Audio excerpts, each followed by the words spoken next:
Tá com o microfone fechado. Acidente de percurso. Esbarrei no botão aqui. Boa noite, Sofia, Caio, Daiane, Grazi, Birigu, Maíra. Sejam muito bem-vindos. Sou o professor Felipe Fernandes. Para quem está assistindo às aulas gravadas e chegou agora, nunca é tarde. Aula de Geografia. Estamos aí às vésperas do vestibular do Enem e chegando cada vez mais perto da nossa específica de UERJ, né? Então, seguimos aqui a nossa meta ambiciosa de conseguir fazer sempre 10 questões, aprofundando os conteúdos trabalhados nessas questões, com o intuito de abordar os temas que são mais frequentes nessa prova, certo? No material de hoje, no entanto, vou fazer isso, obviamente, para a próxima semana também, eu puxei assuntos que têm uma grande relação com conteúdos que costumam cair no Enem também, tá? Afinal, eu sei que alguns de vocês, ou a maioria, também vai fazer a prova do Enem. Apesar do formato discursivo, esses conteúdos também são comuns, tá certo? O programa, na verdade, é o mesmo, né? Não tem muito mistério. O formato de prova é que vai mudando a cada nova etapa e a gente vai se adaptando a isso, tá certo? Então, vou abrir aqui a imagem, se Deus quiser ela vai. Hoje a conexão estava esquisita. Ai. Listinha com 10 exercícios e, como eu sempre faço, ao término da aula, eu mando para vocês o material com a referência de gabarito comentado, né? Lembrando que não é o texto que necessariamente tem que estar ali na tua resposta que eu vou te mandar. São os conceitos, as possibilidades e, como ele é comentado, né, ele vem com algumas explicações para aprofundar o teu estudo, tá certo? Tá todo mundo vendo aí a minha imagem? Sim, não, talvez. Ótimo. Como o nosso grupo é bastante seleto, lembrem-se, fiquem à vontade para abrir o microfone se acharem necessário. E podem perguntar a hora que quiser através do chat, que eu vou fazendo aqui.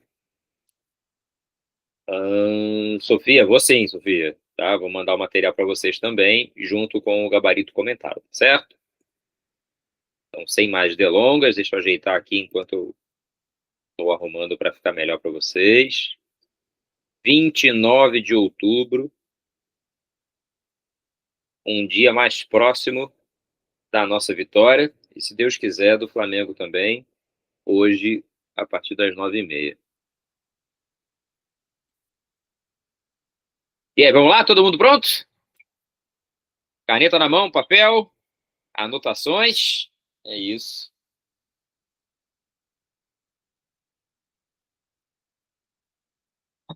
Eu torço sempre para brasileiro contra qualquer time estrangeiro de qualquer lugar.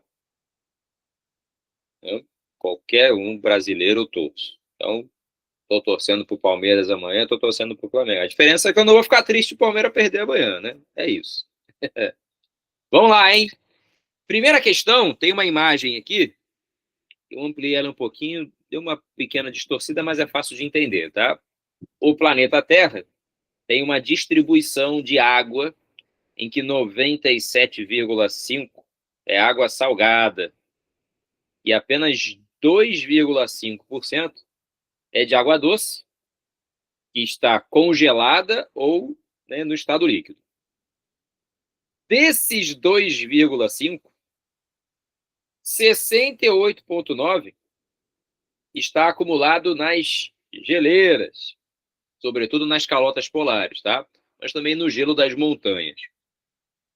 E apenas 31% aqui, aproximadamente, é de água doce líquida, formando, por exemplo, bacias hidrográficas, formando aquíferos, né, que são águas que a gente tem um acesso mais direto, né?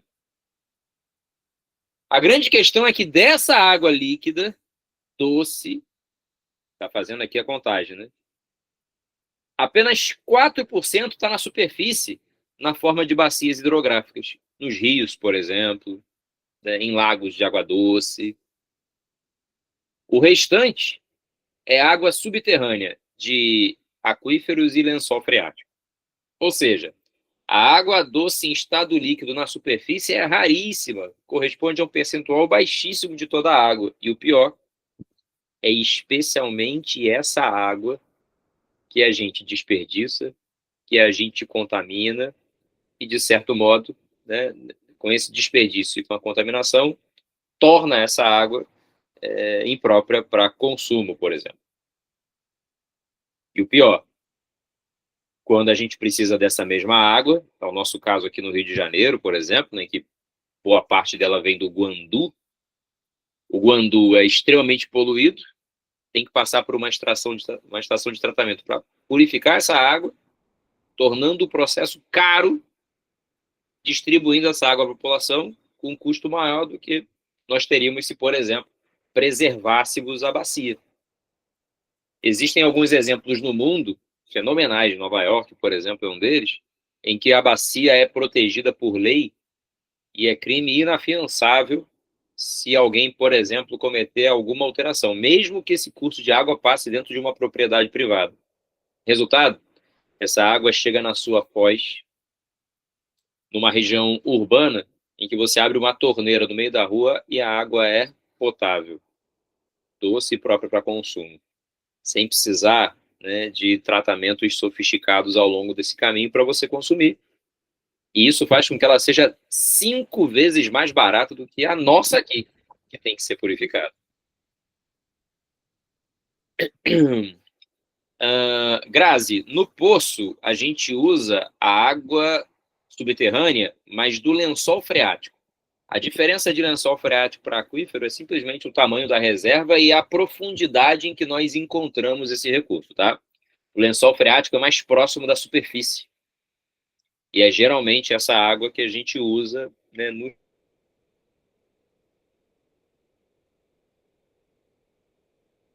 maior, absurdamente maior, e são águas mais profundas.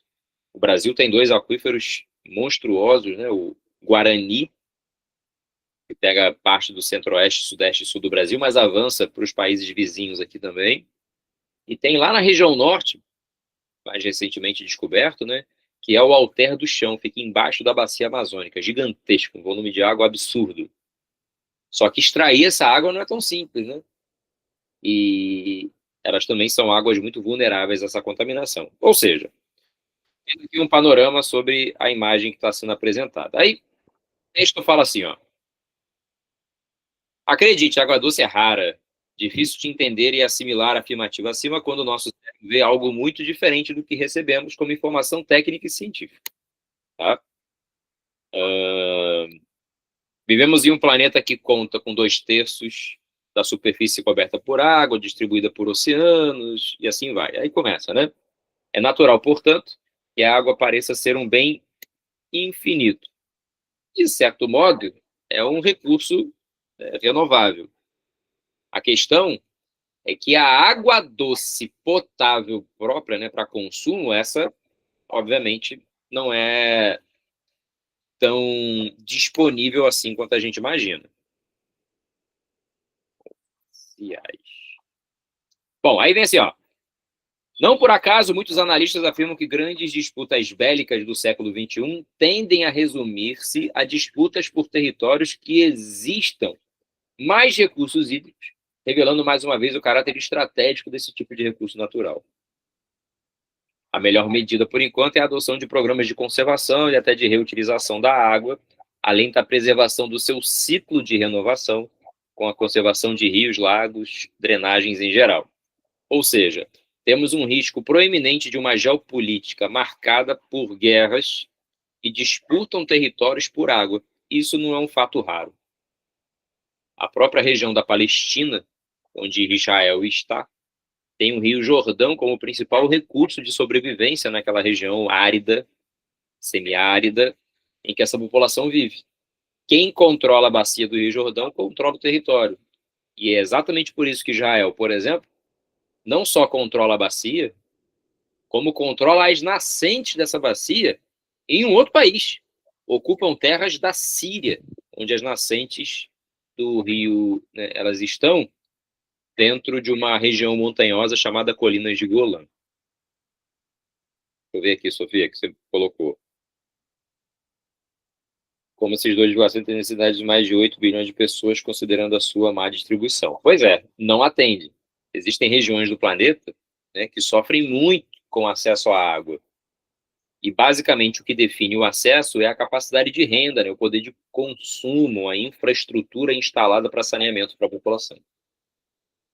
Lamentavelmente, a água é um bem caro e, em alguns lugares, muito raro. Inclusive em regiões desenvolvidas, tá? Você vai à Europa, por exemplo, ou em algumas regiões na Ásia, sistemas de dessalinização de água são utilizados, sistemas de limpeza de águas de qualidade reduzida são utilizados, e as águas, além de qualidade duvidosa, seja pelo nível de acidez, pela quantidade de calcário, né, diluído na água, essas águas, elas são caríssimas. Quer ver uma coisa cara na Europa? É água, tá? Pois é. Infelizmente vai ter gente ganhando muito dinheiro com isso. Deixa eu ver quem está perguntando aí. Por enquanto, ninguém. Bom, vamos à pergunta. A pergunta é a seguinte, ó. Nesse contexto, cite e explique 2 medidas que visam combater a escassez hídrica no mundo. Atenção para a pergunta, hein? Ela parece simples, mas não é. Visam combater a escassez hídrica no mundo. A escassez hídrica, nesse caso aqui, é sobretudo o acesso à água doce e potável, né? Então, de que modo eu posso reduzir esse risco de escassez? Em primeiro lugar, reutilização e tratamento de água. Arrumar mecanismos que permitam a água de reuso na indústria, por exemplo, que é um sistema que faz com que a água consumida no ciclo produtivo, se possível, possa ser purificada e reutilizada. A gente já conversou em aulas anteriores sobre água virtual. Lembra disso? Água virtual é a água que é utilizada e consumida dentro da cadeia produtiva de um bem que não está inserido no produto final. Basicamente, é a água que eu uso, por exemplo, para fazer um sapato de couro, para fazer um pão. Essa água virtual, ela é um problemaço, porque quando eu pego, comparativamente falando, né, uma, digamos, pensar num setor qualquer aqui, tá? Vou produzir um microchip. São 32 litros de água que a gente usa. Para fazer uma xícara de café, que tem 125 ml, eu gasto 140 litros. Para fazer uma folha de papel, uma folha, tá? 10 litros. E assim vai. Para fazer 1 quilo de carne, mais de 2.000 litros. Não estou chutando valores não, tá? Estou olhando uma tabelinha que eu vou compartilhar com vocês já já. Mas não é tão relevante o valor, tá? E sim o problema. Quanto maior é a taxa de consumo que o indivíduo tenha, por exemplo, não importa do que, maior será a água virtual consumida. Então, se eu puder criar um sistema de reuso para parte dessa água, por exemplo, eu ajudo a amenizar esse problema.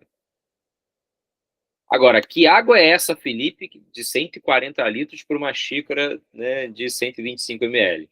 Lembra que na lavoura, para poder plantar o café, eu tenho que usar água. A irrigação é necessária, o aproveitamento da chuva. Então, existem situações variadas, tá? Eu vou colocar isso aqui, ó,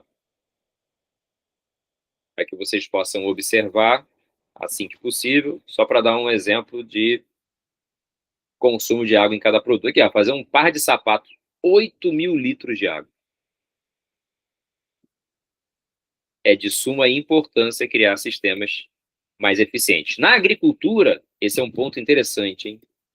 Na agricultura, é fundamental a agricultura de precisão. É um termo que vem sendo muito utilizado ultimamente por uma lavoura que otimiza e controla muito os insumos que são utilizados na lavoura.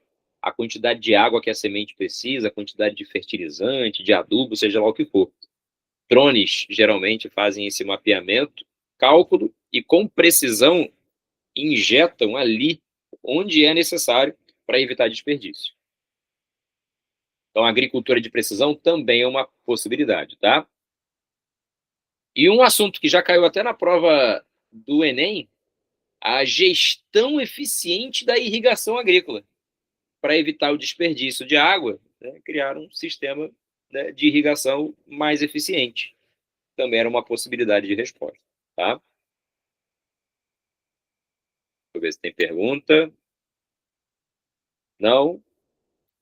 Tranquila essa, né? Só para dar uma aquecida.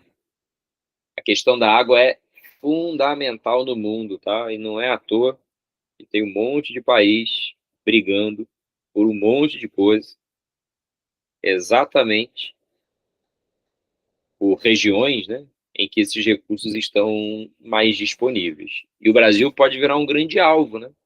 Pode ter uma importância grande, mas também virar um grande alvo de disputa em razão da nossa farta oferta hídrica. Só com um detalhe, hein? Nas áreas urbanas, esse consumo fica comprometido, porque a gente tem que buscar água cada vez mais distante para ter acesso a ela. Temos que agradecer, viu? No mundo, há muitas populações que sofrem demais com essa situação. Tudo bem? Podemos avançar? Segunda questão, hein? A geração elétrica não é um único benefício proporcionado pelos chamados sistemas fotovoltaicos flutuantes. Energia solar com placas flutuantes. Eles também são capazes de reduzir a evaporação dos reservatórios de água, tornando-se um reforço hídrico para as localidades que não têm solidez no abastecimento, como a região do semiárido brasileiro. Olha que interessante, para aquela questão anterior, obviamente ela é anterior a essa aqui, até esse sistema poderia ser usado como exemplo. Sistemas fotovoltaicos flutuantes que reduzem a perda de água por evaporação, mantendo, né, o volume de água nos reservatórios. Interessante, né? Agora, olha que legal. Aponte uma outra consequência, além das tratadas no texto, e a implantação desse sistema assim, ele é capaz de proporcionar. O que esse modelo de placa solar flutuante é capaz de proporcionar? Olha que interessante, né? Esses painéis solares, eles são instalados sobre as águas e, obviamente, por conta da água, existe ali a manutenção de temperaturas mais baixas na sua base, tá? Então, esse resfriamento natural acaba aumentando o nível de eficiência energética do próprio sistema. A gente entende bem isso, né? Celulares, computadores, dependem de sistemas de refrigeração para se manterem, né, mais eficientes. Isso acontece aqui. Essa eficiência pode aumentar em 15%, só por causa dessa água mais fria, ajudando no resfriamento desse sistema. Agora, além disso, esse mesmo sistema, ele vai contribuir para uma redução da proliferação de algas, né, e plantas nos próprios reservatórios, porque eles limitam a penetração de água. Existem consequências negativas por causa disso? Certamente. Mas as positivas é que ela diminui um processo que é muito característico de cursos de água, que é a eutrofização. Eutrofização é o termo que a gente usa, a gente já falou sobre isso lá atrás, para um acúmulo gigantesco de algas, né, e micro-organismos em águas, principalmente poluídas, consumindo totalmente o oxigênio existente ali e levando à morte daquele ecossistema. Essa placa ajuda a diminuir esse processo de eutrofização, porque tem menos radiação solar, essas algas vão fazer uma fotossíntese menor e assim vai. Agora, o que talvez fosse mais fácil de lembrar é que, ao instalar placa na água, eu economizo espaço terrestre, sobretudo em regiões que podem ser mais densamente povoadas. Isso é uma grande vantagem, né?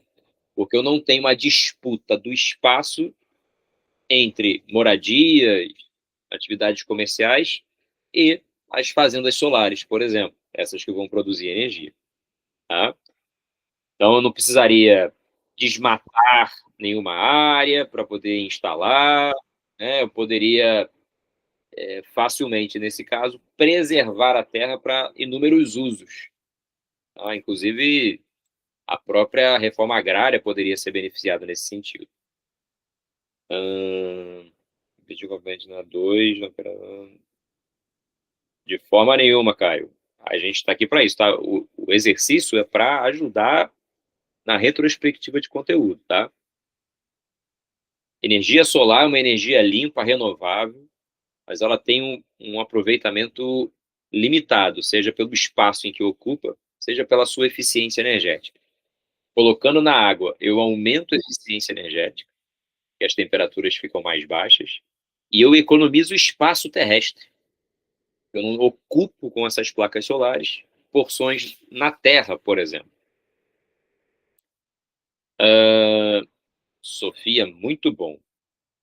Regiões que possuem potencial de investimento em energias renováveis existem variadas, tá?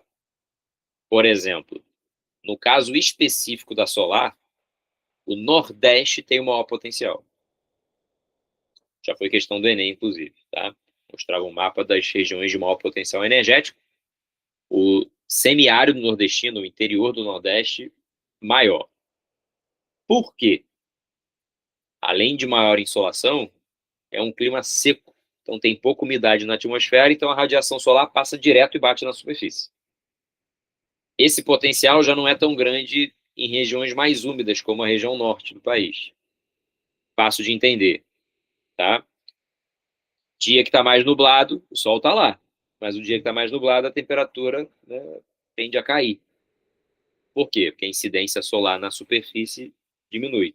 A atmosfera úmida funciona como um filtro, reduzindo essa incidência na superfície. Exato, Miguel. No semiárido tem pouca nebulosidade porque tem pouca umidade atmosférica. Tá? Sofia.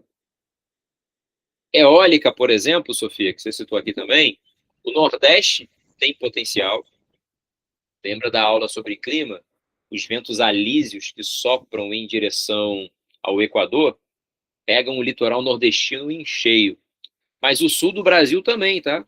O Rio Grande do Sul também tem um potencial gigantesco, por conta da chegada dessas massas polares, que trazem muitos ventos, né, do sul. Aqui, inclusive, a gente sofre, né, também com elas. No sul, ainda mais, com ventos muito fortes, o que potencializa essa geração de energia. No norte do país, o potencial é principalmente hidrelétrico.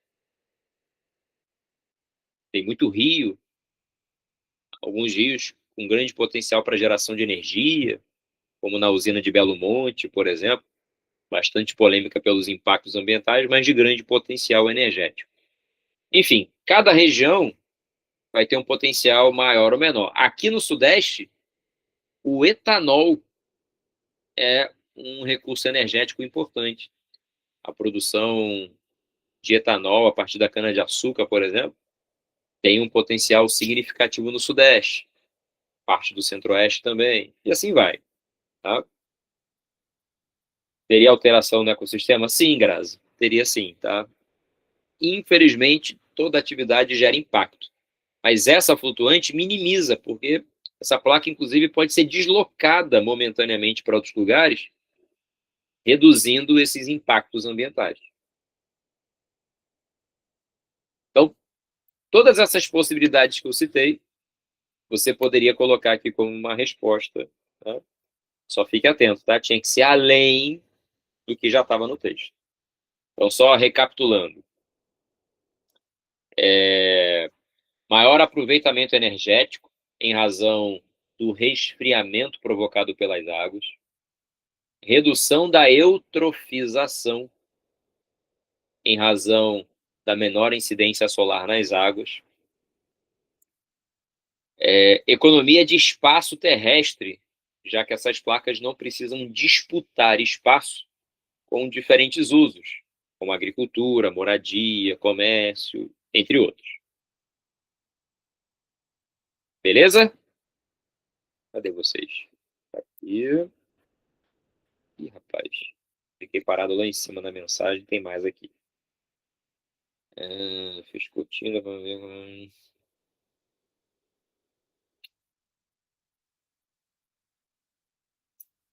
Pois é, Caio. Vou fazer bem resumido, porque o assunto é longo e ninguém vai te cobrar nesse nível de profundidade. Mas o sistema que a gente tem, ele é problemático. Toda energia extra que é gerada, ela não consegue ser armazenada e tampouco distribuída e consumida. Logo, ela tem que ser desperdiçada. Então, todo excedente de energia, eventualmente, isso acontece quase todo dia, tá? O operador do sistema ele precisa desligar a geração de energia por conta do excedente de produção. E as placas solares, de certo modo, colaboram com isso. Agora, o sistema ele é todo mapeado e dividido entre empresas que exploram comercialmente a concessão energética, né? Como a Light, a Enel. Essas empresas têm um monopólio de determinadas regiões por conta das concessões governamentais, os grandes investimentos. Por essa razão, a legislação no Brasil ela vem mudando muito e diminuindo a vantagem do uso da energia solar. Vou dar um exemplo para você entender. Se você instalar a placa solar na sua casa, num passado não muito distante, se você produzisse uma quantidade maior de energia para a rede, você não só não pagava, como recebia da empresa. Hoje não. O excedente gerado por você pode ser consumido pela empresa e não será pago. Você não vai ter, né, o recebimento. Mas tem uma amortização dos valores. Mas você paga uma taxa extra por conta do uso do sistema. Resultado, a cada dia que passa, é menos vantajoso o gasto que se tem para você antecipar contas, né? O gasto que se tem para instalar um sistema, né, fotovoltaico assim. No condomínio que eu moro tem, né, serve para uso de rotina, para carro elétrico, por exemplo, né? Isso ajuda bastante. Só que a cada dia que passa está sendo menos vantajoso usar esse tipo de energia por conta desses mecanismos, né, que as empresas e o Estado, né, acabam, né, criando para beneficiar as empresas que estão historicamente investindo e explorando esses mercados. Sim, Grazi, quando ele fala em apontar, a única coisa que você vai ter que fazer, até bem você lembrar disso aqui, não custa reforçar. Lembra quando você lá no jardim, na primeira série, a professora fala assim, Joãozinho tinha 2 maçãs, comeu uma. Quantas maçãs, né, o Joãozinho ficou? Aí você tinha que falar, né? Eu vou botar lá, uma maçã. A tia falava como? Não. Fico lá, Joãozinho ficou com maçã. Você tem que fazer uma pequena introdução, tá? E especialmente quando tiver imagem, gráfico, né, fazer alguma alusão se for uma questão que peça. Então aqui, ó, entre as consequências, né, podemos destacar, aí você só fala qual. A economia de espaço na Terra em razão da instalação das placas sobre as águas. Ou o aumento do potencial energético devido às baixas temperaturas das águas que resfriam o sistema. Então, nesse caso, né, poderia colocar.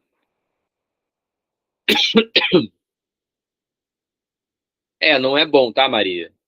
Não é bom. Pensa como se fosse uma mini redação, tá? Uma mini redação.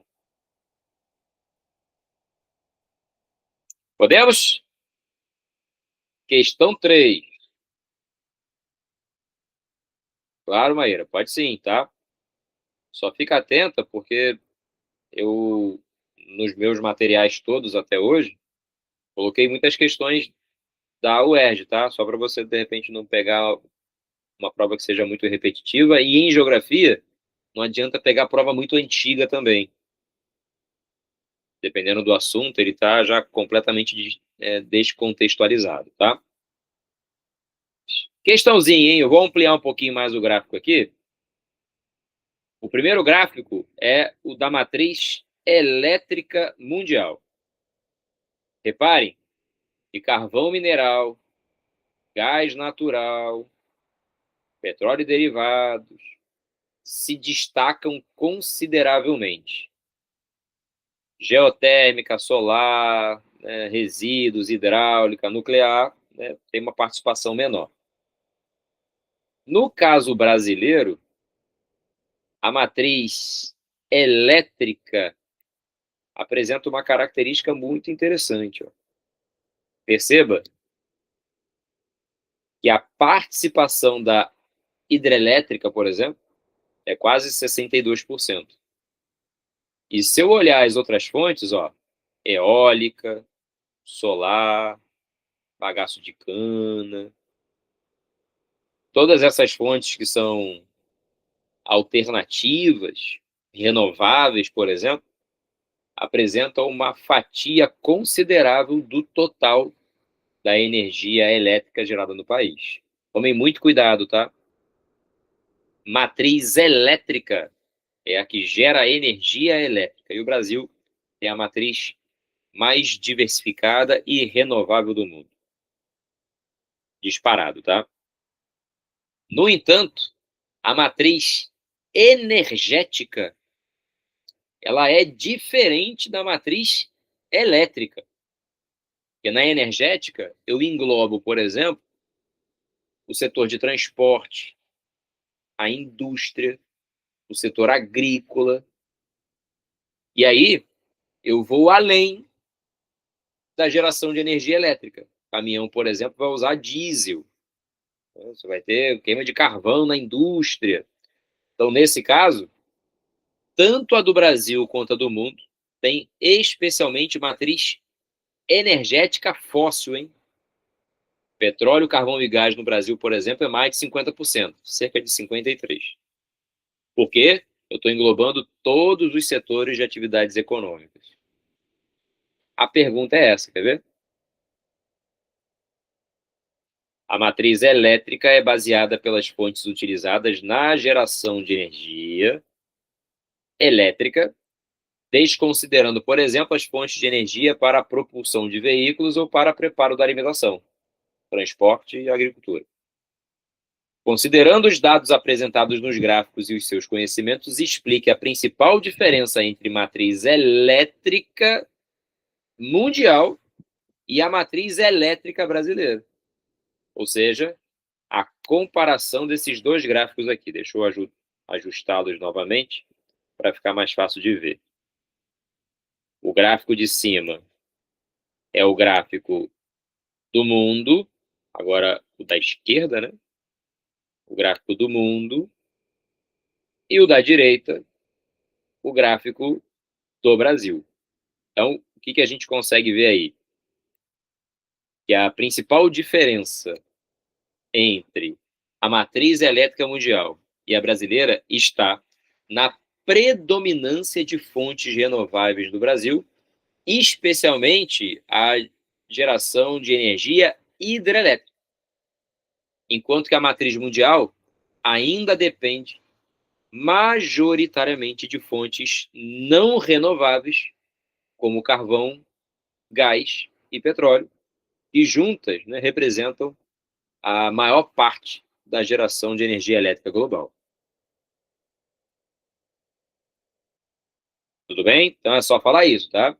A matriz elétrica mundial é diferente da brasileira porque a nossa, ela apresenta uma predominância de fontes renováveis, especialmente a de energia gerada por hidrelétricas. Já a mundial ainda é dependente de fontes não renováveis como carvão, gás e petróleo. Cadê vocês? Deixa eu ver.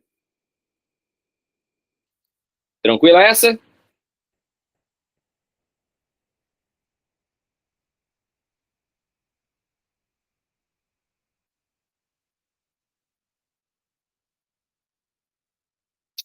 Pois é, Sofia, sua pergunta é muito interessante, tá? Essa semana, inclusive, eu assisti uma reportagem, né? Eu não fui atrás dos dados, porque é muito frequente esse tipo de problema nessa época. A reportagem falava que as chuvas não aconteceram no período correspondente nos locais em que estão as cabeceiras dos rios que alimentam os reservatórios de água e de energia, né, as hidrelétricas. E que isso poderia causar, né, nos próximos meses, pelo menos ali até dezembro, uma escassez de água, poderia gerar inclusive um racionamento de consumo, uma necessidade de ligar termoelétricas para complementar a energia do país e, consequentemente, tornar ambos mais caros. Mudar a bandeira, né, para o vermelho, duplo vermelho, triplo vermelho, né, como a gente tem hoje, por exemplo, é muito comum nesse período. As chuvas, né, são fundamentais no período em que elas acontecem mais, para que os reservatórios fiquem cheios durante a escassez. Aí está o grande problema de algumas dessas fontes, né, que são renováveis. Quando elas são fontes que dependem de fatores climáticos, nós ficamos vulneráveis às oscilações do clima. Vou te dar um exemplo. Tenho energia solar. Peguei um período de muita nebulosidade, né, não tem radiação solar, potencial cai. Tenho eólica. Coincidiu de ser um período com pouco vento. Ferrou. Hidrelétrica. Não choveu na cabeceira, não encheu o reservatório, não tem como gerar energia. Ferrou também. Então, esses três exemplos são problemáticos. Depender só deles é muito polêmico, né? Muito complexo. O ideal é que a gente tenha um sistema mais diversificado, que a gente possa usar um ou outro, mas preferencialmente usar as fontes que são renováveis, que são limpas e que sofrem menos com essas oscilações.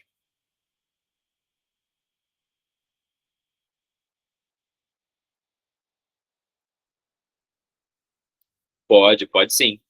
Tá? E para destacar essa questão, né, da variabilidade climática, que é um problema, depender muito das oscilações de fenômenos atmosféricos, por exemplo, para você poder gerar energia, além dos impactos locais, né?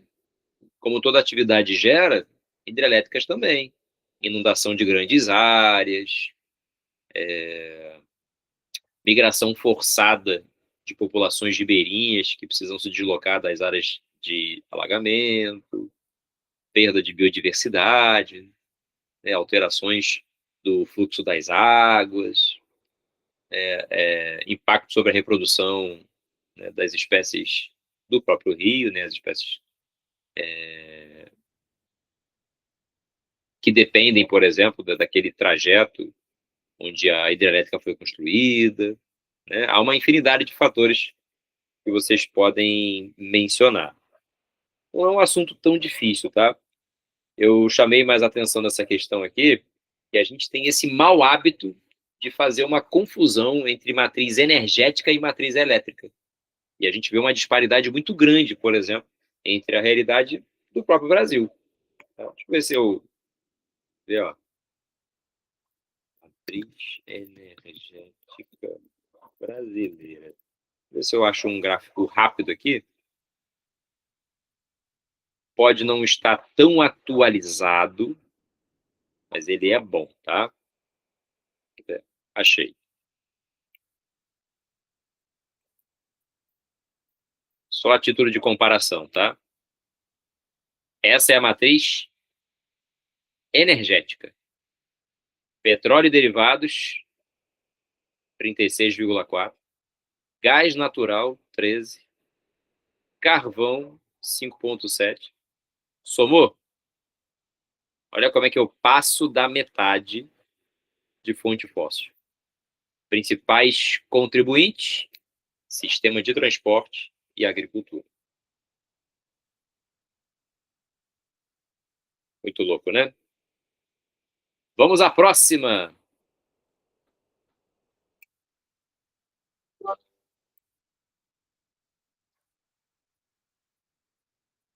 Já falamos bastante sobre esse assunto aqui, mas como é recorrente nas provas, e o Rio de Janeiro merece um destaque, prestem bastante atenção. Questão número 4, tá?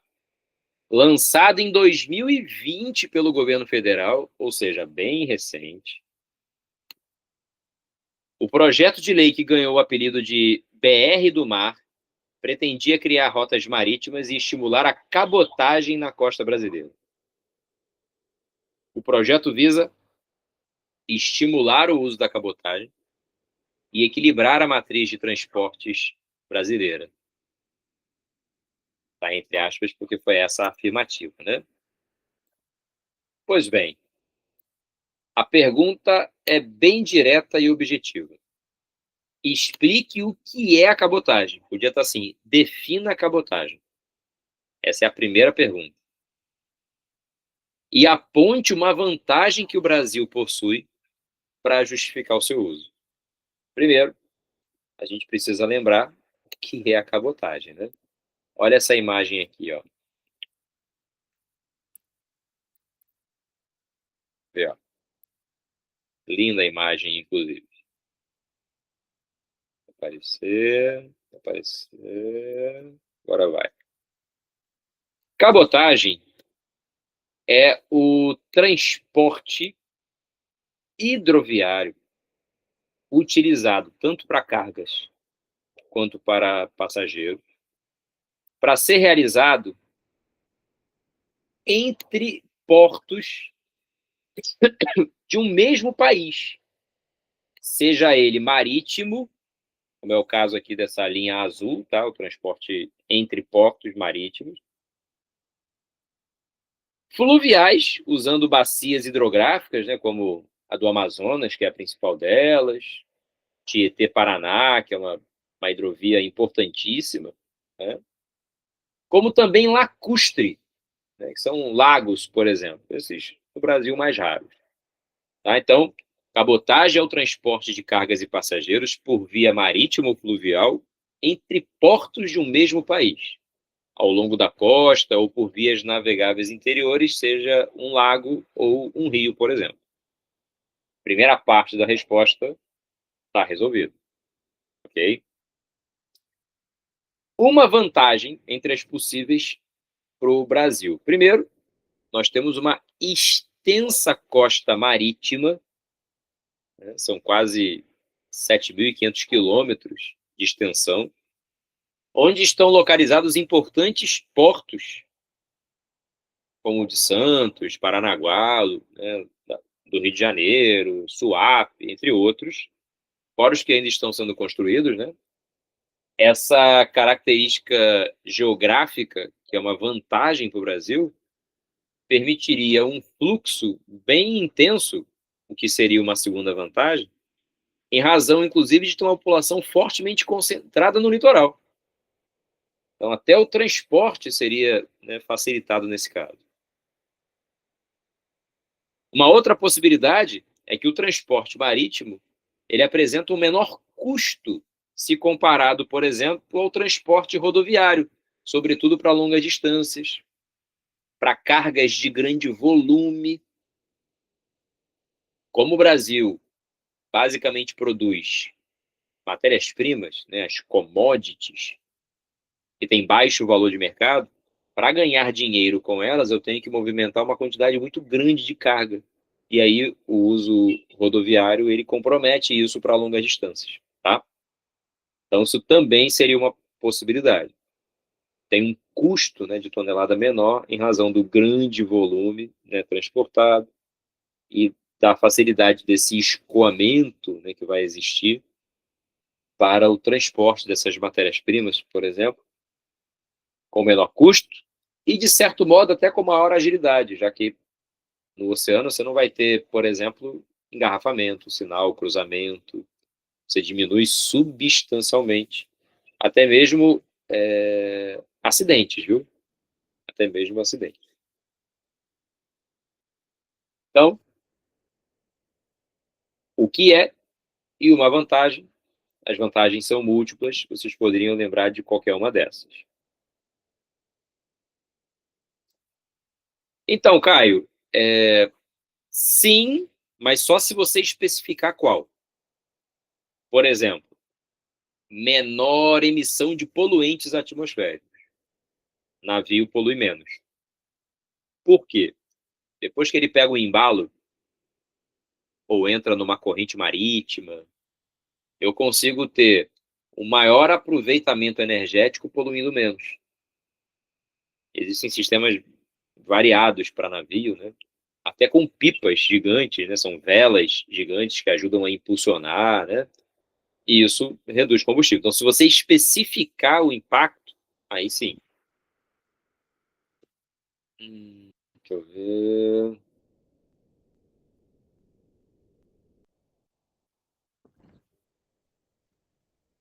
Então, Sofia, o Brasil, na verdade, usou cabotagem de forma muito intensa até o início do século XX. O transporte, né, no Brasil, ele era hidroviário. Num determinado momento ali, a partir de Vargas, mas especialmente JK, Juscelino Kubitschek, que é década de 50, tá? 1955, mais precisamente, o Brasil resolveu, para atender a um lobby dos, das indústrias de automóveis do mundo, né, dos empresários do setor automobilístico, o Brasil não só investiu pesadamente em rodovias, como ele sucateou outros modais, como, por exemplo, a ferrovia e a hidrovia. Uma das justificativas para esse sucateamento das hidrovias eram os portos apertados em áreas urbanas densamente povoadas, sem muita capacidade de armazenamento de carga. Isso é um fato, né? A gente tem aí alguns gargalos logísticos associados aos portos. Isso, no entanto, não elimina que novos portos e reformas, né, portuárias permitissem que a gente tivesse aí, né, maior fluidez e utilização dos mesmos.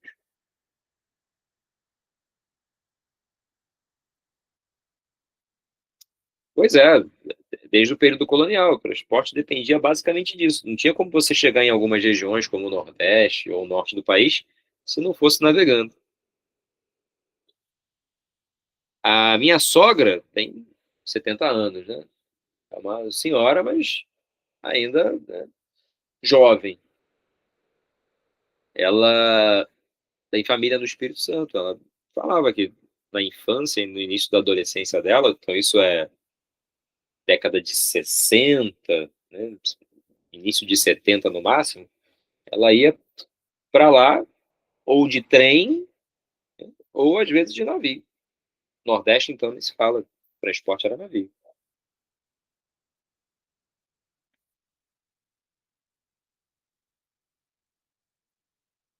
Hoje a gente tem transporte de pessoas, especialmente, acontecendo mais de forma turística, né? Os cruzeiros, por exemplo, que percorrem aqui a orla e tudo mais, mas ainda limitados, né?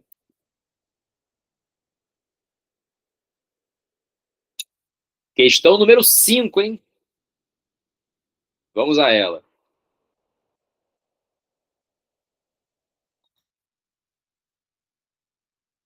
O texto fala assim, ó: A maior parte dos veículos de transporte atualmente é movida por motores a combustão que utilizam derivados do petróleo, gasolina, diesel. Por causa disso, esse setor é o maior consumidor de petróleo do mundo, com altas taxas de crescimento ao longo do tempo. Enquanto outros setores têm obtido bons resultados na redução do consumo, os transportes tendem a concentrar ainda mais o uso de derivados do petróleo. Economicamente falando, o uso dessa fonte ela é vantajosa por uma infinidade de fatores. O domínio tecnológico já existente, né, do motor a combustão, e toda a cadeia de atividades produtivas, direta ou indiretamente ligadas ao setor. Pensa no Brasil, por exemplo, sem explorar petróleo. Quebrou o país, ó, a Petrobras aí, por exemplo. Então, há uma relação de dependência grande. Por sua vez, a indústria automobilística que produz carro a combustão, e assim vai. Os paradigmas tecnológicos ainda não foram superados, né, a ponto da gente conseguir ter uma outra matriz energética. E todo mundo aqui é de humanas, né? Então vale a pena sempre lembrar que dentro de uma lógica capitalista, a gente nunca substitui algo que ainda pode ser explorado. A gente vai até o seu esgotamento. É o caso dos recursos de petróleo. O Brasil acabou de descobrir uma gigantesca reserva lá no litoral norte do país, chamada de margem equatorial. Essa semana que passou agora, inclusive, o IBAMA deu a licença para explorar a foz do Rio Amazonas, onde tem ali a margem equatorial. Ou seja, temos uma sobrevida ao uso do recurso. A pergunta é simples, tá? A partir do texto, cite o impacto ambiental da tecnologia mais empregada no setor de transporte e explique uma medida viável capaz de promover a redução do seu uso. Então vamos lá. Primeira parte, tá? Citar um impacto ambiental da tecnologia mais empregada pelo setor de transporte.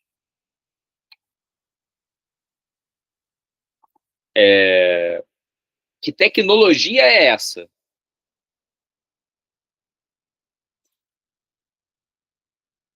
O motor a combustão.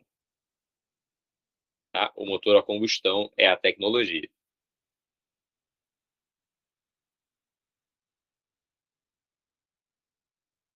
Puxa a maçaneta. Puxa com força.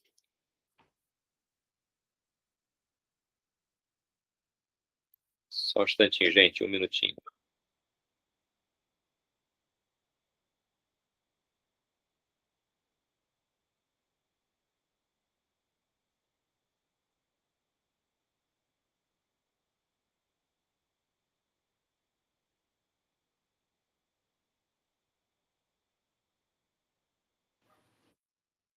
Voltei. Então, considerando essa resposta, né, o motor a combustão, como o nome já sugere, né, promove a combustão, e o impacto é a emissão de gases do efeito estufa. Esses poluentes contribuem diretamente para o aquecimento global, por exemplo, a mudanças climáticas, especialmente nas áreas de maior adensamento populacional, que são as áreas urbanas. Contaminam solo, contaminam água, porque intensificam o problema da chuva ácida, que é a reação química das partículas poluentes com a água da atmosfera. Podem causar problemas respiratórios, né, em escala, devido à concentração de poluentes. Ou seja, problemas dos mais variados, viu? Então, na primeira parte, era isso que seria necessário. Aí, na segunda, explique uma medida viável capaz de promover a redução do seu uso. Aí, aqui, o céu é o limite, tá? Existem várias possibilidades, como, por exemplo, a substituição de veículos a combustão por veículos elétricos. Está na moda, inclusive, falar disso. Né? Ou híbridos, por exemplo. Tá? A substituição do transporte particular por transportes coletivos. A possibilidade de a gente compartilhar meios de transportes coletivos e reduzem congestionamentos, aumentam a eficiência energética e poluem menos. Eu costumo dar esse exemplo, né, para os meus alunos nas escolas. Se você parar na rua e ficar prestando atenção, você vai ver que a maioria dos carros passa com uma pessoa, no máximo duas. A imensa maioria, né? Tem um carro com 5 lugares, mas é transporte individual. Quantas pessoas cabem dentro de um ônibus vermelhinho lá, por exemplo? Sentados é padrão, tá? São 44, né? 45 com motorista. Ou seja, olha quantos carros eu poderia reduzir se todo mundo usasse sentado, hein, o mesmo ônibus. Em pé, né, o número que cabe é ilimitado, né? Infelizmente. Uma outra coisa, né? Uma política de incentivos para a indústria e para o consumidor, para o uso, né, desses veículos elétricos, por exemplo, subsídios do governo para incentivar, né, o consumo desse tipo de veículo. A China talvez tenha dado o melhor dos exemplos, incentivou a indústria, incentivou o consumo.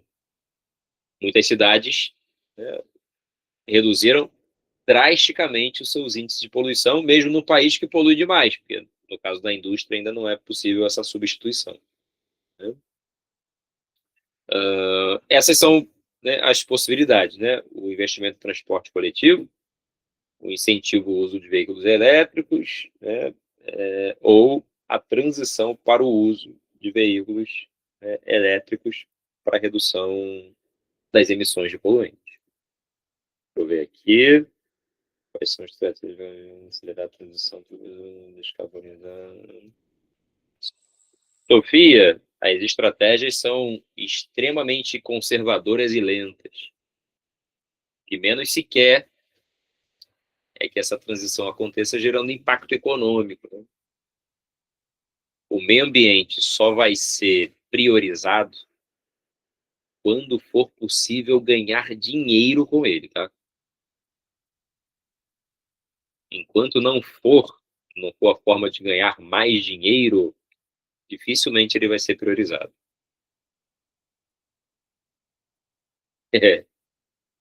Os elétricos geram aquele problema por causa da bateria, né?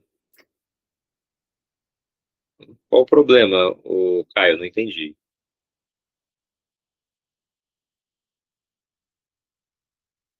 Você complementa aí. Carro elétrico tem um monte de virtude e um monte de problema também. Bateria é sempre o problema, né? Para qualquer aparelho. A gente tem sempre essa preocupação com as baterias.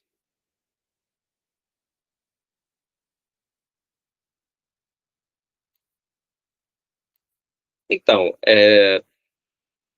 fazendo uma conjectura aqui, tá, Caio? Tem a Coreia do Sul, por exemplo, ela deu passos para trás no seu processo de eletrificação. Por quê? Para gerar energia elétrica, tem que ter uma fonte geradora de energia. E o país acabou tendo que aumentar a produção de energia utilizando combustível fóssil para gerar energia para o carro ser movido à eletricidade. Então, no final, estava consumindo combustível fóssil de qualquer maneira.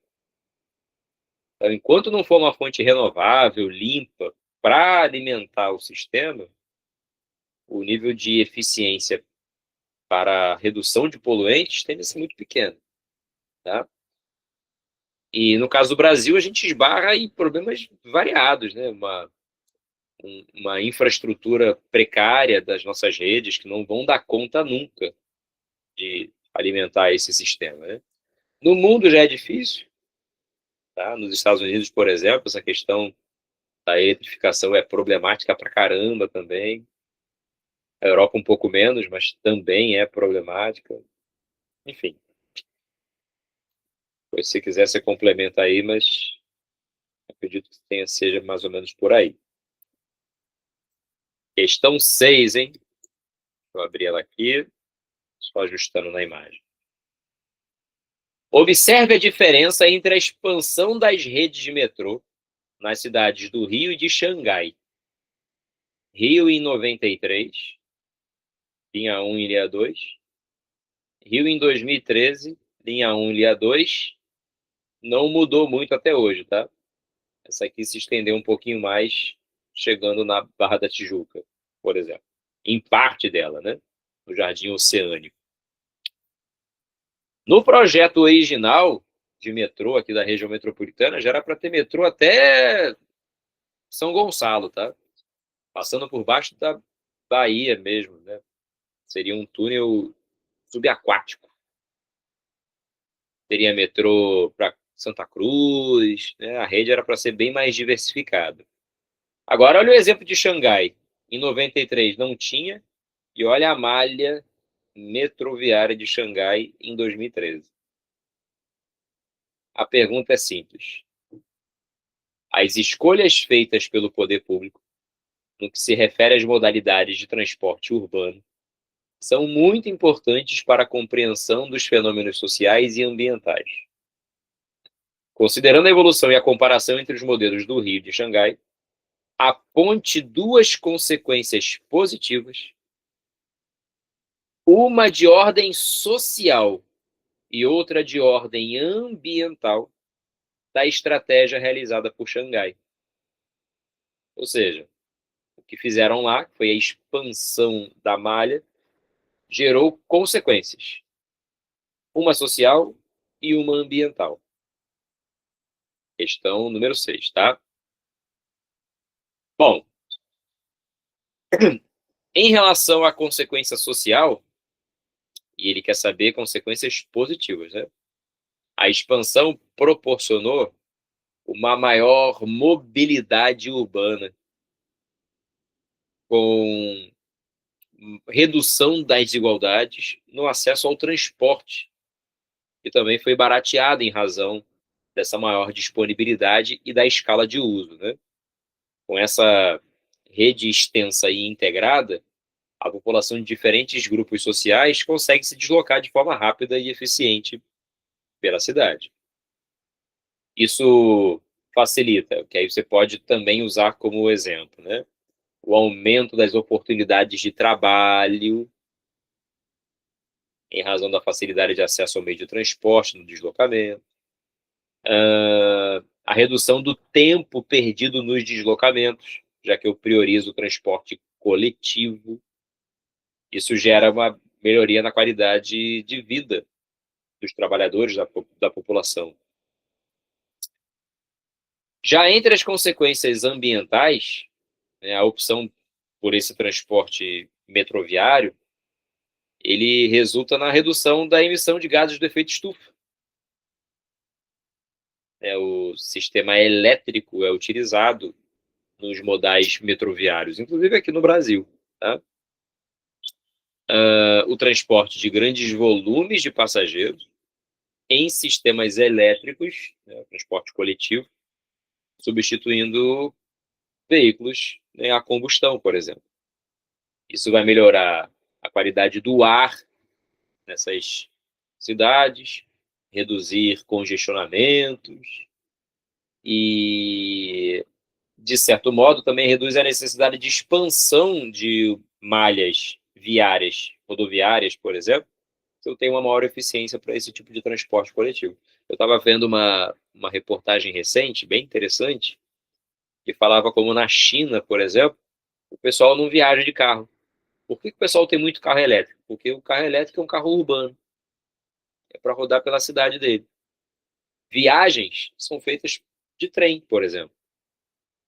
E não é qualquer trem, né? Para algumas regiões tem o trem-bala. Então o deslocamento ainda é mais eficiente, mais rápido. As pessoas dificilmente se deslocam, viajam de carro, como é um padrão estadunidense, brasileiro, por exemplo. Deixa eu ver aqui se tem pergunta.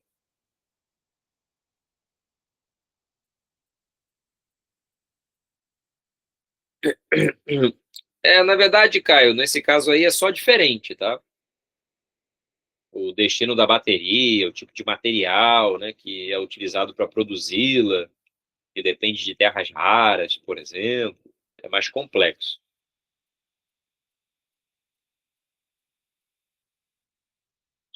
Mas eu sinceramente não sei se ele é pior do que a poluição atmosférica, como a gente hoje enfrenta nas cidades, né?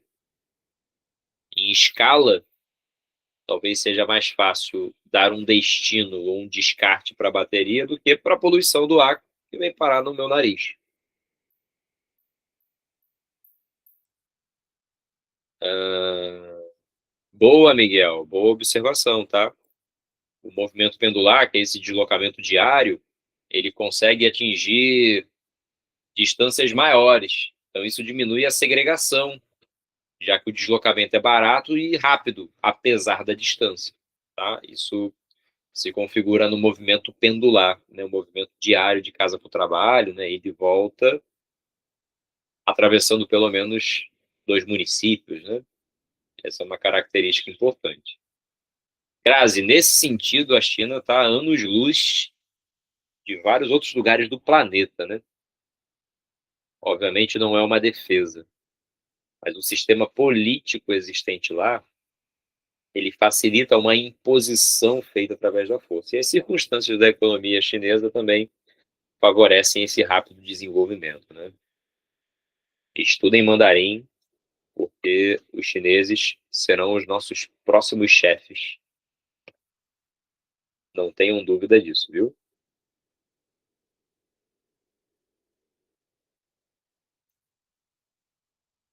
Questão 7. Todos concordam que é possível pensar em uma Amazônia que avance rumo ao desenvolvimento sustentável e que assegure o bem-estar humano de gerações presentes e futuras na região. Para isso, entretanto, se fazem necessários compromisso, determinação e ações coordenadas. As mudanças no uso do solo da Amazônia resultam de um processo de ocupação acelerada e desordenada ao longo do tempo, o que tem modificado a cobertura vegetal amazônica. Entre os fatores subjacentes dessa mudança, encontram-se a expansão da fronteira agrícola, impulsionada principalmente pelas monoculturas, e a pecuária, sobretudo a bovina. A mineração informal, né, ilegal, em muitos casos, a exploração ilegal de madeira, os megaprojetos de infraestrutura, né, como hidrelétricas, rodovias, a não definição dos direitos de propriedade, né, algo ainda difícil no Brasil, propriedade rural, por exemplo, a limitada capacidade de fazer cumprir a lei e aplicar sanções, né, fiscalizar é difícil, os incentivos do mercado e as mudanças de atitude e de valores da população. Olha que interessante, né? Ele faz um contexto das diferentes ameaças à preservação da floresta amazônica e reforça a ideia de um conceito central-chave importantíssimo, que é o de desenvolvimento sustentável. O Brasil vai ter uma conferência importante este ano, COP30, que vai acontecer agora em novembro. É importante que vocês leiam muito sobre o assunto, e pela relevância do encontro e pela novidade de acontecer numa cidade que não está no eixo Rio-São Paulo, pode fazer esse assunto aparecer em tudo que é prova, tá? No Enem, por exemplo, até um tema de redação, e certamente na discursiva da UERJ. A pergunta é a seguinte, ó, bem difícil como a UERJ costuma fazer. Considerando o conceito de desenvolvimento sustentável, o que é o desenvolvimento sustentável? Tá? É isso que a gente tem que primeiro entender. Por definição, desenvolvimento sustentável consiste na garantia de preservação dos recursos para que a atual e também as futuras gerações possam ser atendidas. Vou repetir. a possibilidade, né, de recursos serem utilizados pela atual e pelas futuras gerações. Então, para a gente entender melhor isso, né? Como recurso natural, por exemplo, para nós é indispensável o seu consumo. Até para a sobrevivência, né? Precisamos de comida, precisamos de água, então tem que consumir recursos.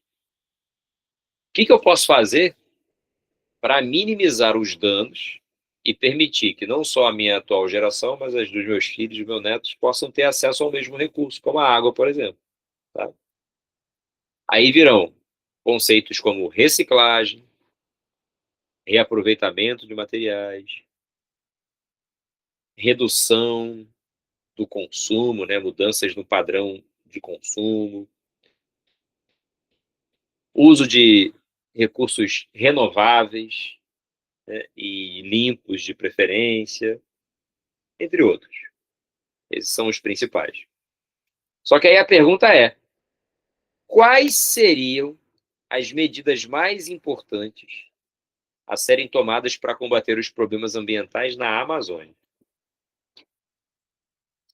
Então, o que eu posso fazer? O próprio texto dá um direcionamento, né? Por exemplo, fortalecimento da fiscalização e aplicação da lei. Está no texto. Não precisaria nem procurar um novo. A utilização, né, de tecnologias via satélite, postos de fiscalização permanentes, aumento do efetivo, né, que fiscaliza, o combate à corrupção de quem é permissivo com a degradação, por exemplo, né? Uma maior regulação das mercadorias que saem de áreas que são, né, de reservas naturais que deveriam ser preservadas, entre outros. A ideia é criar um mecanismo de crime hediondo quase para quem não faz isso. Segunda, o texto também dá essa indicação, tá? Que é a ideia de uma regularização fundiária, definindo o direito de propriedade e garantindo, por exemplo, através da reforma agrária, o assentamento de comunidades tradicionais, como os indígenas, os quilombolas, nas reservas, que, por lei, né, devem ser preservadas, por exemplo. Incentivo econômico para manutenção da floresta em pé. Atenção para esse termo, hein? Floresta em pé. É criar uma forma de garantir pagamento para quem preserva o meio ambiente, quem adota sistemas sustentáveis de extrativismo, de agricultura florestal, ou até mesmo de atividades econômicas que garantam renda a partir da visitação, como o ecoturismo, por exemplo. Tá? A ideia, né, é garantir o recurso sem a degradação. Vou ver aqui como que as políticas atuais estão sendo afetadas pelo... Pois é. As leis são muito duras para os impactos ambientais, os causadores. E a lei também é muito clara na questão da preservação das unidades de conservação. O problema está na aplicação dessas leis, na fiscalização, né? Os bandidos são muito eficientes, inclusive esses, né, que estão ali travestidos de empresas, em muitos casos, né? Madeireiras famosas exploram madeira ilegal na Amazônia, por exemplo. Uma forma de amenizar isso seria através da tecnologia. Isso, de certo modo, já está em curso, tá? Eu vou escrever no chat aqui. Existe um projeto chamado RADAN, perdão, projeto CIVAM, é o Sistema de Vigilância Amazônica, um sistema de satélites que fica monitorando a Amazônia e tudo o que acontece com ela, dificultando, inclusive, até acesso ao crédito para quem desmata, por exemplo, ilegalmente. E o outro é o projeto Calha Norte, E, obviamente, por conta do episódio de ontem aqui no Rio de Janeiro, né, o triste resultado das mortes e prisões que aconteceram aqui no Rio de Janeiro, o resultado de um episódio como esse é sempre muito triste, né, para a sociedade, afinal, até para quem mora naquela comunidade, vivenciar isso é terrível.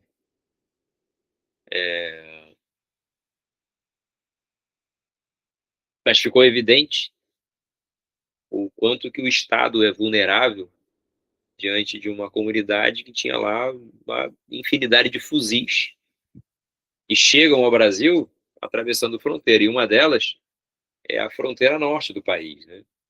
O projeto Calha Norte é um projeto de proteção das fronteiras. Fica evidente, né, que não está sendo muito eficiente. A gente não produz esse fuzil aqui, comunidade muito menos, então para ele chegar lá, ele tem que vir por algum lugar. A combinação desses dois projetos, um de caráter mais de soberania, né, de proteção de fronteiras, e o outro de manutenção e controle, sem dúvida alguma poderia resolver o problema. Falta vontade. Repito, sim, Caio. A ideia da Floresta em Pé é o desenvolvimento de mecanismos que garantam um ganho financeiro com a preservação da floresta. A ideia de você ganhar dinheiro com ecoturismo, e aí preservar a vegetação, por exemplo, a fauna e a flora, é a maneira de se ganhar dinheiro, criando ali uma visitação, por exemplo, controlada, né, monitorada, legalizada, mas uma visitação. Tá? Esse é o termo da Floresta em Pé, não é difícil. Questão 8, hein?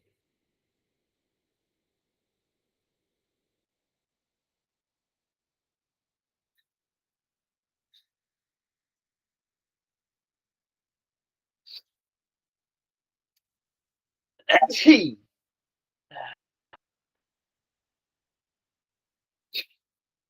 Perdão. Obrigado. Estou com um resfriado brabo aí há 2 semanas. Pessoal, um assunto importante para a prova é a regionalização brasileira. E vocês precisam conhecer especialmente 3 dessas regionalizações do Brasil. E basicamente, quando o assunto cai, como é o dessa questão que a gente vai ver, ou descrevendo as características de uma determinada regionalização, ou comparando essas regionalizações ao longo do tempo, comparando as diferenças entre elas, por exemplo. Tá? Eu vou abrir uma imagem aqui só para complementar o nosso estudo. Aqui, essa aqui tá boa. Que 3 regionalizações são essas, Felipe? Vamos lá devagarinho, antes de chegar na questão, tá? Eita. Espera, peraí. Peraí. Agora vai, peraí. Foi. Vou diminuir um pouquinho a imagem aqui para ficar com as 3 enquadradas, tá certo? Para quem conhece o conceito de região, que é um dos conceitos chaves da geografia, região nada mais é do que uma porção do espaço geográfico delimitada, né, a partir de uma característica definida, relevo, clima, população, religião, não importa qual critério, em que essa região ela vai apresentar características comuns para a área e comparativamente diferente com outras regiões. Então, o ato de regionalizar é o ato de dividir o território em regiões. Tá? Essa primeira aqui, ó, que a gente está vendo, do lado esquerdo, é a divisão oficial do IBGE atual. Historicamente, nem sempre ela foi assim, tá? É a atual. Nessa divisão, por exemplo, você percebe que as 5 regiões existentes, nessa classificação chamada de macro-regiões brasileiras, as linhas das cores que separam as regiões, elas estão sobrepostas às divisas dos estados. Ou seja, ela respeita as divisas dos estados, separando as regiões em norte, nordeste, centro-oeste, sudeste e sul. Nem sempre foi assim, mas é assim atualmente. Em comparação a essa do IBGE, existe essa segunda aqui, chamada de geoeconômica, ou complexos regionais. Essa divisão foi criada por um geógrafo dentro do IBGE mesmo, chamado Pedro Pinchas Geiger. Vou aumentar a imagem aqui, tá? Só para facilitar a visualização. Tá melhor assim? Tá, né? Deixa eu ver a pergunta. Não, por enquanto não. Nessa aqui, como o nome já é sugestivo, fica fácil de entender. O Brasil está sendo dividido em 3 grandes regiões. E elas são definidas a partir das características econômicas mais marcantes, mais determinantes em cada uma dessas áreas. Além disso, se vocês olharem as cores aqui, ó, essas cores não respeitam as divisas dos estados. Por exemplo, Minas Gerais tem um pedacinho de Minas que está na região Nordeste, um pedacinho do Tocantins que está numa região chamada de Centro-Sul, Mato Grosso está cortado, aqui, ó, o Maranhão está cortado, a própria Bahia tem um pedacinho aqui também no Centro-Sul. E o mais importante, né, como as atividades econômicas elas são dinâmicas, a região Amazônia, a região Nordeste e a região Centro-Sul, elas também podem mudar ao longo do tempo. Qual é a atividade que na Amazônia se caracteriza aqui? Atividades extrativistas tradicionais. Já no Nordeste, agrícolas tradicionais. E no Centro-Sul, urbano-industriais. Aí você, que de repente já teve a oportunidade de ir ao Nordeste, ou veio de lá, certamente visitou o Nordeste, visitou as praias, as cidades, e não viu diferença nenhuma para as nossas aqui. Um pouco mais, um pouco menos, mas nenhuma diferença, né? Pois é, mas a região como toda é marcada predominantemente por atividades agrícolas tradicionais, mesmo que existam outras características, né, que chamem mais atenção, elas não são dominantes. Ok? Aí, a questão colocou essa aqui, ó. Uma regionalização chamada de 4 Brasis. O nome não é muito criativo, tá? 4 Brasis. Por quê? Imagem autoexplicativa? São 4 regiões aqui, né? Nessa regionalização, perceba que as cores em cinza aqui, elas também respeitam né, as divisas dos estados, embora a distribuição não seja tão semelhante. Não dos estados, mas das regiões. O nome Amazônia reaparece aqui, nome Nordeste, Centro-Oeste, mas surge uma região nova chamada de Concentrada, que abrange basicamente os estados do Sudeste e do Sul do país. Você consegue identificar para mim?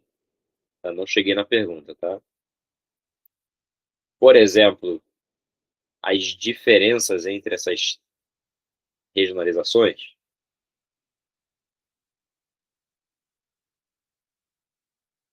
Por exemplo, se eu olhar a região que aqui é chamada de norte, ela coincide com a região chamada de Amazônia aqui, exceto pela parte do estado do Mato Grosso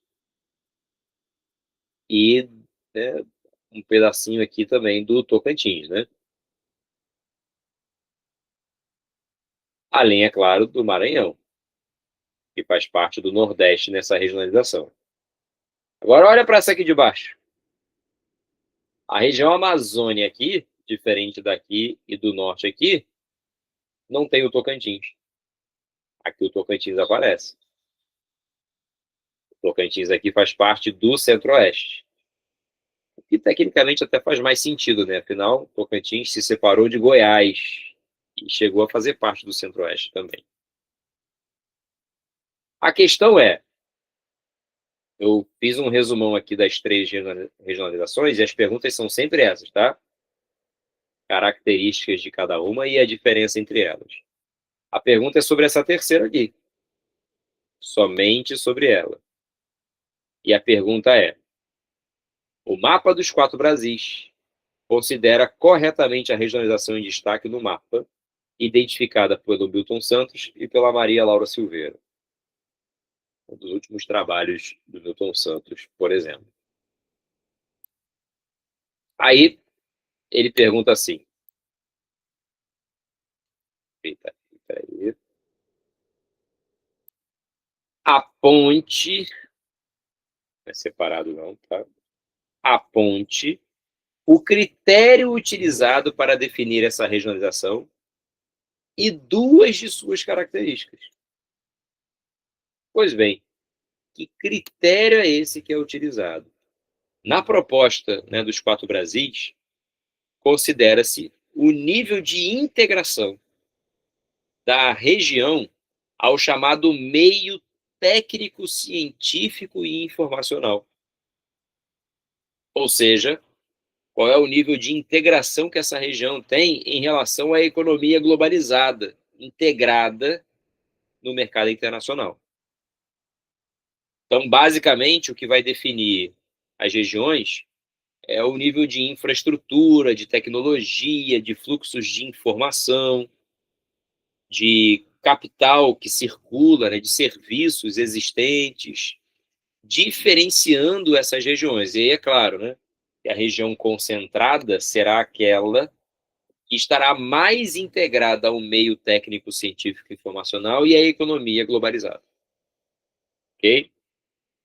Então, como critério, né, principal, está o maior ou menor nível de integração da região ao meio técnico, científico e informacional e a existência, né, de uma densidade de tecnologias e infraestruturas no território para permitir esse maior ou menor nível de integração. Tá? O que vai diferenciar as regiões, então, é o nível de desigualdade em relação à distribuição desses meios técnicos. Agora, que características eu posso destacar? Nossa aula já está chegando aqui num momento decisivo, né? Como o Miguel se antecipou e já soltou o meio técnico, que características eu posso colocar para essa regionalização? Quem é que lembra que eu acabei de falar?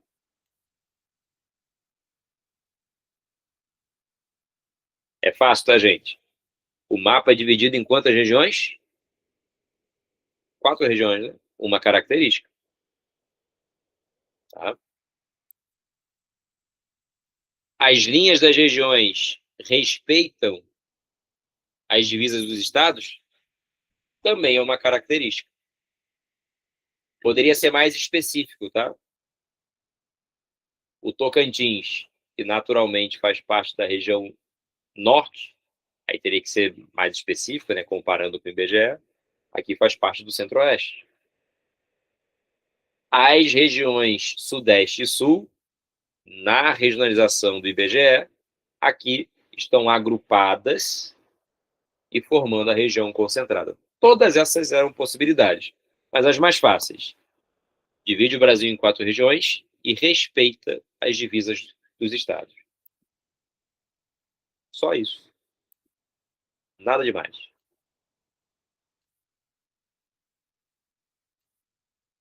Deixa eu ver se tem pergunta.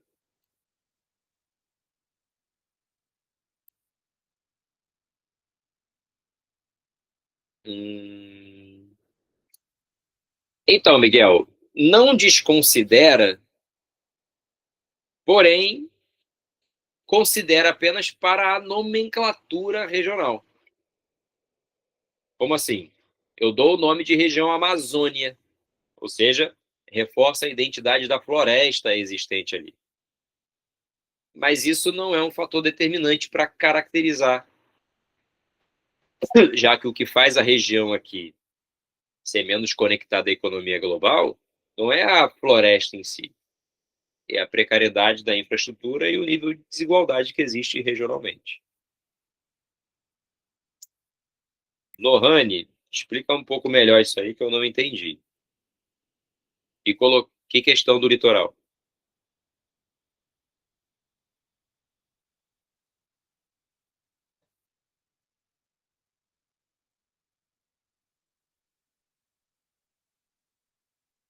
Quando você esclarece aí, Lohane, deixa eu ver o da Sofia aqui.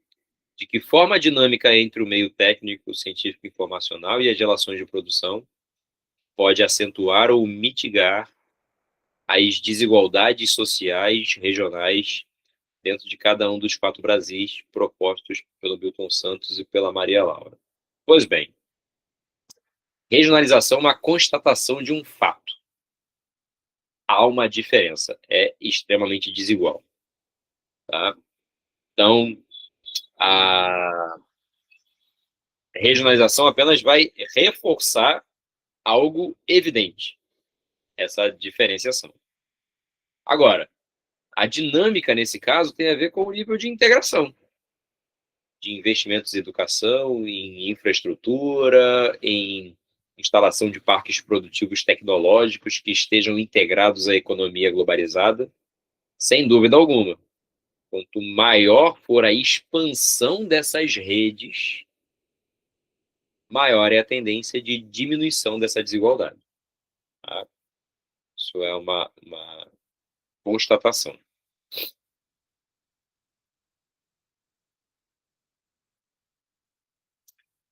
Ah, tá. Eu achei que você estava falando sobre a questão do litoral como um fator determinante para essa integração. Não é, tá? O Nordeste, por exemplo, está muito mais próximo de Europa e Estados Unidos, está no litoral, historicamente foi colonizado primeiro, né? Teve uma exploração econômica primeiro e nem por isso a região se transformou, né, na principal região integrada a essa economia globalizada. Lembra que tem litoral na região norte também, em boa parte, e nem por isso a região também se desenvolveu. Então, nesse caso, o litoral não poderia. Questão 9, hein?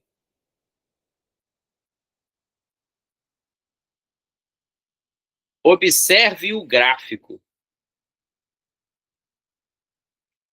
Aqui, ó, Fahrenheit, graus Celsius, não importa qual seja a unidade de medida, a linha que você está vendo, comparando áreas rurais, residenciais e centrais, representa a variação de temperatura. E a pergunta de cara é: defina o impacto ambiental, perdão, representado nos centros urbanos, em que a temperatura média é muito superior se comparado às zonas de periferia e às zonas rurais, por exemplo.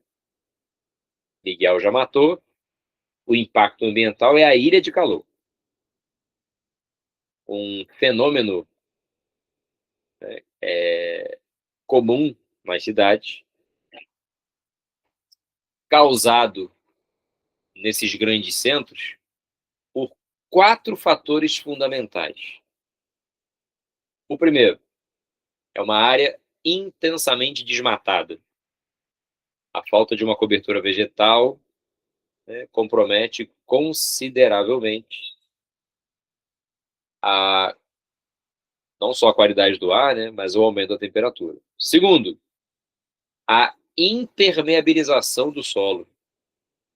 Asfalto e concreto impedem infiltração de água, dificultam troca de temperatura e são materiais que acabam mantendo temperaturas muito elevadas, absorvem muito a radiação solar e transformam isso em calor para a superfície, impactando na atmosfera diretamente. Terceiro, uma fortíssima concentração de agentes que emitem poluentes. Muito carro, muita indústria, liberando poluente para a atmosfera. Essa poluição ela tende a reter muito calor e, com isso, comprometer sensivelmente a temperatura, né, aumentando a temperatura da área central. E, por último, e não menos importante, os prédios, os edifícios, que a gente chama de verticalização, eles dificultam a circulação do ar. E o ar poluído, que é mais denso, né, que é mais perto da superfície, ele tem dificuldade de circular. Então, só para lembrar, tá? Desmatamento, maior emissão de poluentes, impermeabilização do solo e verticalização. Tá? Então, você teria que responder isso, né? O impacto ambiental apresentado no gráfico é a ilha de calor, fenômeno marcado pelo aumento da temperatura média muito superior nas áreas centrais da cidade, se comparado às periferias e zonas rurais.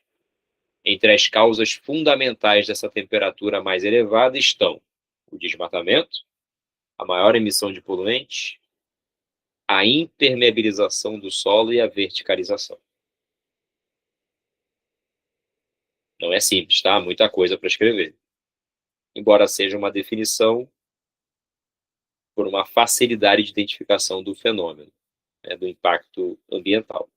Se colocasse só ilha de calor sem definir, não levaria a pontuação máxima, tá? Aliás, uma pergunta valendo 2, essa vale 1, você levaria no máximo aí um 0,25, se só colocasse ilha de calor, ok?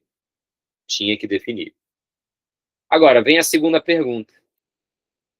Aponte uma das causas, né, para a sua ocorrência, que a gente já colocou aqui, né? Pelo menos uma delas. E uma medida capaz de atenuar o problema. Isso aqui a gente ainda não respondeu. O que pode ser feito para minimizar isso? O aumento da cobertura de áreas verdes, né, como corredores ecológicos, por exemplo. O plantio de árvores nas calçadas, a criação de parques, né, urbanos, os próprios telhados verdes, né, que é um fenômeno comum em alguns países desenvolvidos, onde você instala, onde é possível, né, uma cobertura vegetal sobre os telhados. Tudo isso vai reduzir a concentração de partículas poluentes, porque eu tenho uma tendência natural a absorver mais poluentes da atmosfera. Eu amenizo a temperatura, porque tem troca de temperatura com a atmosfera, entre outros. Tá? A utilização de materiais mais permeáveis, permitam a infiltração da água, por exemplo, ou que absorvam menos calor, como tintas especiais, por exemplo. Tá? Isso tudo, né, poderia ser facilmente implementado. A pergunta que me fizeram, e eu achei muito interessante, quero compartilhar com vocês, é a seguinte. Daria para falar sobre a eletrificação das cidades? Sim. Tá? A eletrificação dos veículos, por exemplo, diminuiria sensivelmente a emissão de poluentes nessa área central. Então, também poderia ser uma resposta num gabarito estendido a considerar. Hoje é obrigatório, nas grandes obras, por exemplo, que uma parte calculada seja de área verde preservada. E aí você vê a engenharia criando mecanismos para entregar uma área verde sem comprometer o espaço construído. E aí as soluções são das mais variadas, né?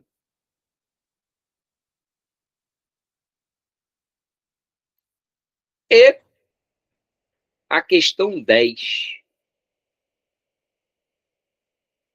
Olha que questão interessante. A questão mostra aqui um mapa, né, que pega parte da África,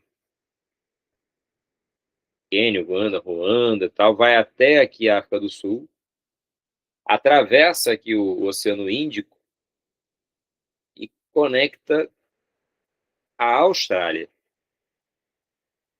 Aí o texto fala assim, ó, o Google divulgou no dia 23/5/24 e criará o primeiro cabo submarino de fibra ótica ligando a África e a Oceania, batizado de Umoja, né, de unidade, no idioma Swahili, língua falada por habitantes de alguns países por onde esse cabo passará.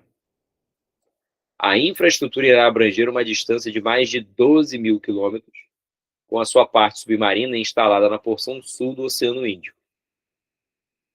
Parece distante aqui, né, no mapa dessa forma, mas tecnicamente, por conta da forma esférica da Terra, são até relativamente próximos.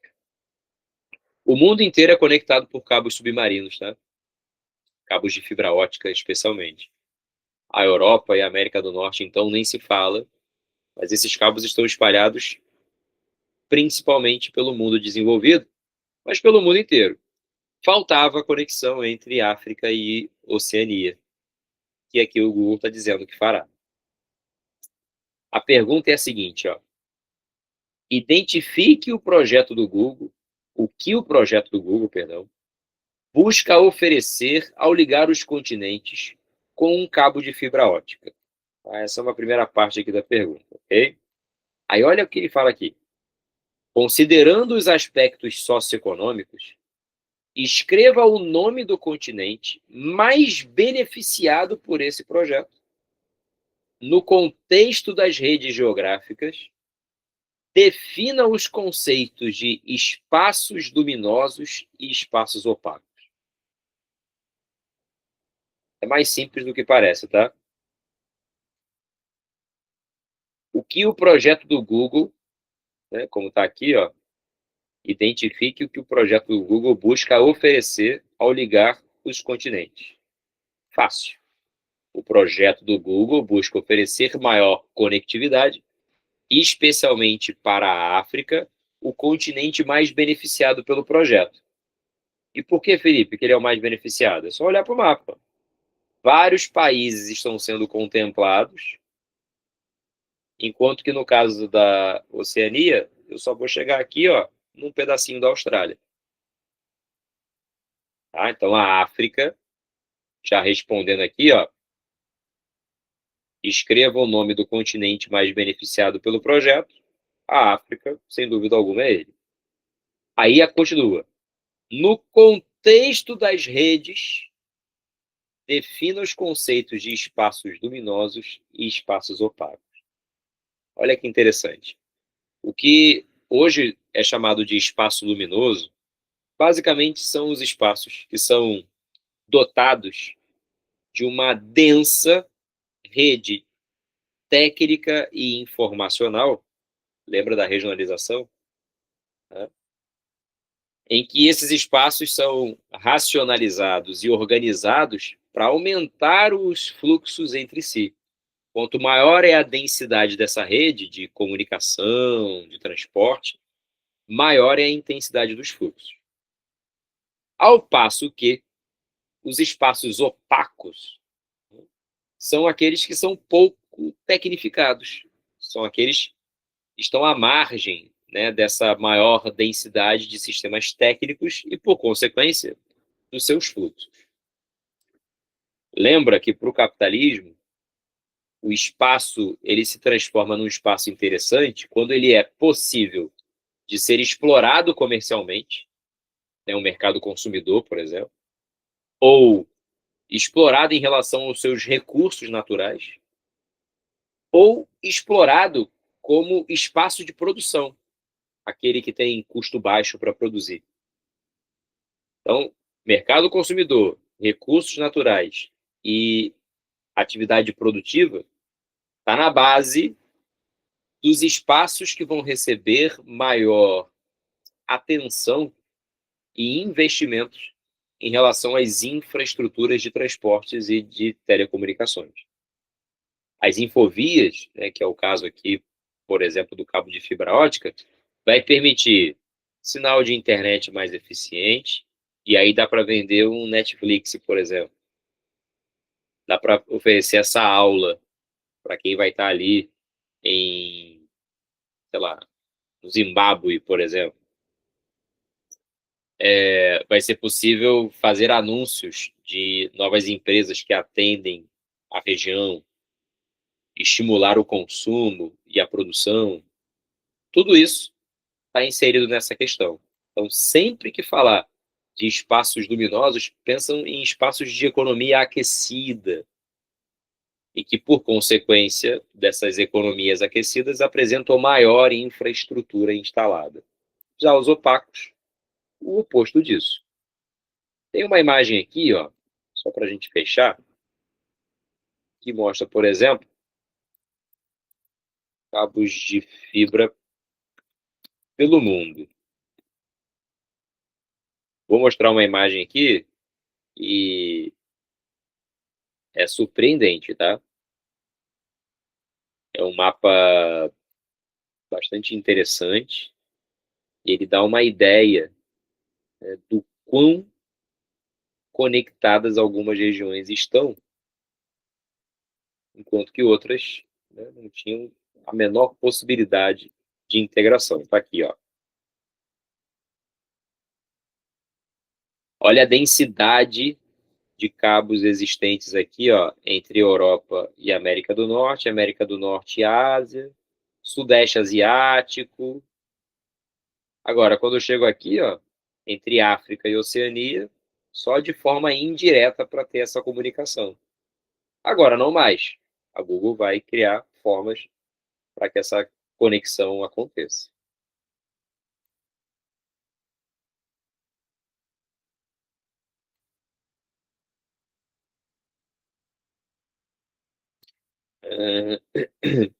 Pois é fato que todo o meio técnico, científico, informacional e a globalização, ela tende a acentuar as desigualdades, mas elas não são perceptíveis, já que a imensa maioria da população se beneficia de alguma forma de uma melhoria de vida. A gente já conversou sobre isso, é um conceito do próprio Milton Santos, que é o avanço das desigualdades com a globalização. A grande questão é que é preciso começar de alguma forma. E essa integração é um belo de um caminho que mostra o quão importante o continente africano já está sendo hoje em dia para que as empresas se interessem por ele, o que certamente nas próximas décadas dará ainda maior destaque para esse continente que ficou tão alijado, tão excluído de uma lógica global ao longo de tanto tempo, né? E enquanto esteve, foi só duramente explorado. A China tem um papel importante nesse sucesso atual do continente africano e certamente terá muito mais para os próximos anos, tá? É verdade, muito cabo. Depois, quem tiver curiosidade, pega uns vídeos sobre a instalação desses cabos, vocês ficam loucos. Para passar um cabinho fininho de fibra ótica, né, tem uma tubulação inteira para protegê-lo, e são navios com aqueles rolos gigantescos que a gente vê na zona portuária, por exemplo, atravessando esses cabos por todos os lugares. Cabos de fibra, tem cabo para transporte de petróleo e gás, há uma infinidade, né, de cabeamentos Existem cabos mais antigos, né, que estão ligados aos telégrafos. Todos eles estão aí distribuídos pelo planeta. Tudo bem, pessoal? Tranquilo? Chegamos ao fim da nossa maratona. Tá aqui, ó, o material com gabarito, para que vocês depois possam revisitar esse material. Como tenho feito nas aulas, o material que eu vou mandar para vocês, inclusive, vai com essas imagens extras que eu usei nas aulas, tá? Então, não se assustem com as questões. Elas estão com, né, imagens extras apenas para facilitar aí o teu estudo, tá certo? Aproveitem bastante, torçam para o Mengão hoje, para ir passar, né, para a final da Libertadores da América. E, é claro, preparem-se para a próxima quarta, que nós teremos mais aulas, tá bom?